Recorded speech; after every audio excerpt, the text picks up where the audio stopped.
Yo, what's up? My name's Patrouski, and I've been playing this game for coming on 13 years and over 10,000 hours, and I know that there are all types of achievements and goals within PokeMMO. I recently made within the last few months an achievement showcase chat over in my Discord where people can post all of their weird, unique, and niche shiny hunts, achievements, Pokedex completions, whatever it may be. And it's always cool to see what other players are up to and cheer them on in their journey, and also talk about these on my live stream every day, Monday through Thursday at 12 p.m. ET on Twitch and YouTube. But recently, I came across an achievement I've never seen anyone else do before.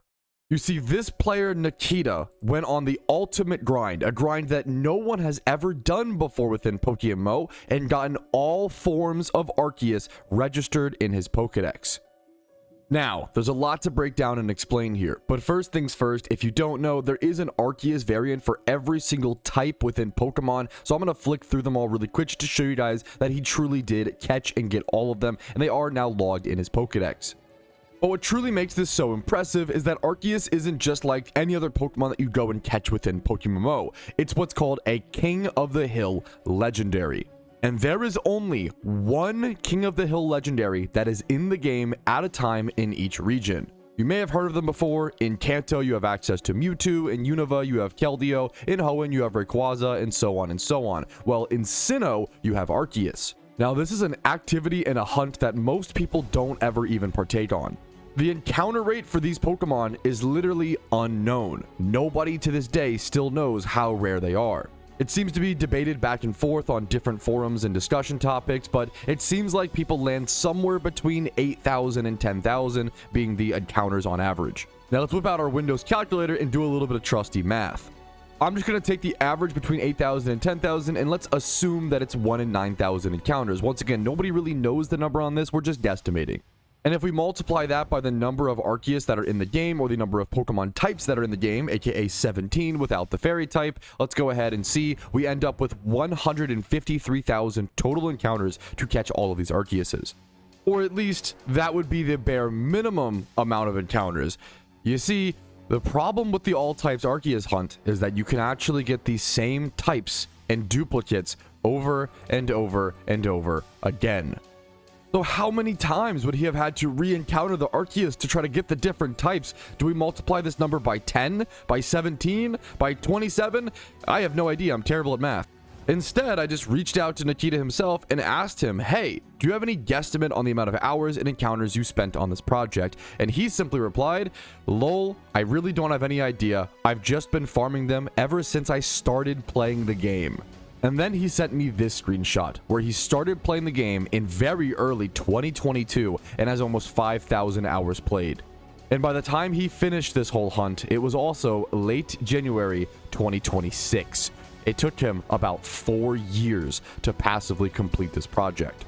And when I said there was only one King of the Hill legendary per region, I truly meant one. Not one that you can go farm and others can farm at the same time. Only one legendary Pokemon that one person can own at the time on the server. And when you catch that legendary Pokemon, you're forced to accept PvP battles, and anybody who beats you takes the legendary away from you. Nobody can ever permanently own the King of the Hill legendary. If you try to log out of the game with the legendary Pokemon, it will be sent back to the wild. You also cannot use fly with the legendary Pokemon. You also cannot escape rope or teleport or anything like that. You can't even change channels.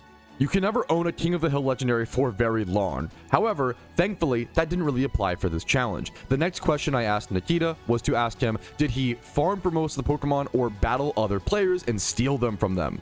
And this is where I really started to learn a lot of the King of the Hill community that I didn't know about prior, which is always my favorite part of PokeMMO. Learning new parts, new communities, and new aspects of the game, even after playing for over 10,000 hours. Nikita responded, at first I was finding them in single encounters, and then I was fighting for them whenever I saw someone capture them. But very fast, I recognized it was almost always the same people that were fighting over this little mechanic. So I started talking with the community of the King of the Hill farmers. By the end, Nikita ended up making so many friends and so many connections that every time there was an Arceus around, someone whispered him in-game to let him know.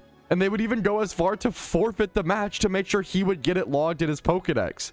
I know that some YouTube commenters right now are going to be freaking out, typing, oh, that's cheating, or that's lame, or blah, blah, blah, blah.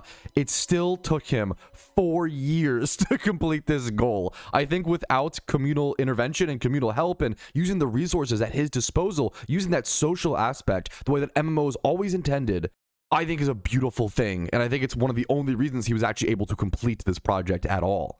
And I think that social aspect really ends up being one of the coolest parts of Nikita's journey, and how he actually wants to shout out and show appreciation to all the players that helped him along the way, like Team Ava and Team Awa, and even goes as far to shout out one specific player by the name of Renegade, calling him the real MVP, and that he's not part of a team that hunts the King of the Hill legendaries, but he is the true master of the King of the Hill hunts within PokeMMO.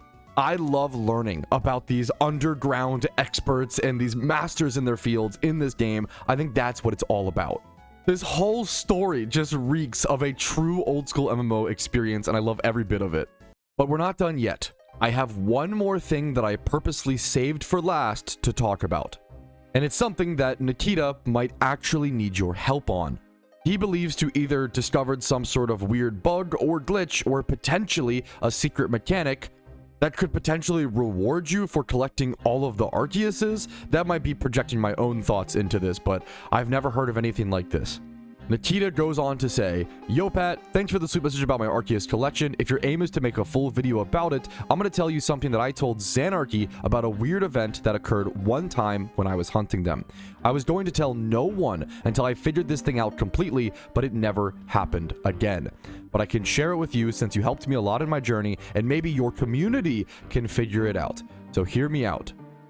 At some point during my quest for all forms, I managed to get my hands on a special Arceus. I don't know if it was a bug or a glitch or intended design by the player I got this Arceus from. I don't know, but it happened. I had the Arceus, I won the fight, and then on the next fight, the Arceus appeared with another form. I was not able to replicate this since, but the Arceus didn't have a type plate, but potentially a choice band or something along those lines. His memory seems to be a bit foggy, which makes sense over a 4-year passive shunt. The theory is that if you find Arceus not holding a plate and then put it second in your team, he will generate a new form each fight. Maybe in a precise order or maybe random, I'm not totally sure. So you could be able to farm the multiple forms with that specific Arceus if you won a few fights in a row. He says that he hopes that this information could potentially make other people's quests shorter in the future for anyone else crazy enough to take on this project. And I feel like that's the perfect ribbon to tie off this story. Him thinking about and being concerned about other people replicating his hunt and hopefully it being easier on them in the future. And of course, just the most massive shout out to Nikita for sharing this story and completing a goal that inspires me and hopefully could also inspire you guys to do something weird, niche, and unique within PokeMMO. No goal is too strange or non-pragmatic or irrelevant or useless to be worth doing in the human experience, as long as it's something that you really care about, and of course doesn't hurt anybody else along the way. Now, I asked Nikita if he had any social medias, maybe his Twitch or YouTube, that he wanted to shout out and get some credit for doing such a cool project like this, and his response was, "Nope, I'm just a boomer playing a game." However, shout out to Team Evo. We participated in Shiny Wars together, and they are always welcoming new players who want to shiny hunt. Once again, more selfless and kind words from a really talented, just earnest gamer having fun, which I think is something that we all need a lot more of these days on the internet. And that finally brings us to the end of it. I hope you guys enjoyed today's story. If you did, leave a like on this video. Let me know you like this kind of content and want to see more of it. Subscribe for daily PokeMMO videos. I do upload every single day, usually at 8 a.m. ET. I also stream Monday through Thursday at 12 p.m. ET over on Twitch and here on YouTube. My Discord's down below if you're interested in that and want to share your own cool stories with me or your own achievements over in the Achievement Showcase. And if my content has entertained you enough and you can afford it, YouTube memberships, Twitch Primes, Twitch subs, PayPal, and Venmo donations allow this channel to exist. I could not be here without your guys' fan funding and your support. So thank you so much for that. Have a great day. I will see you guys later. But for now, peace Reno. Yo, what's up? Patrouski here. I wanted to take this second to say thank you so much for watching the entire video. It is thanks to people like you I'm able to make the content that I do, as well as everybody whose name is listed here. That's it for me. Have a fantastic day.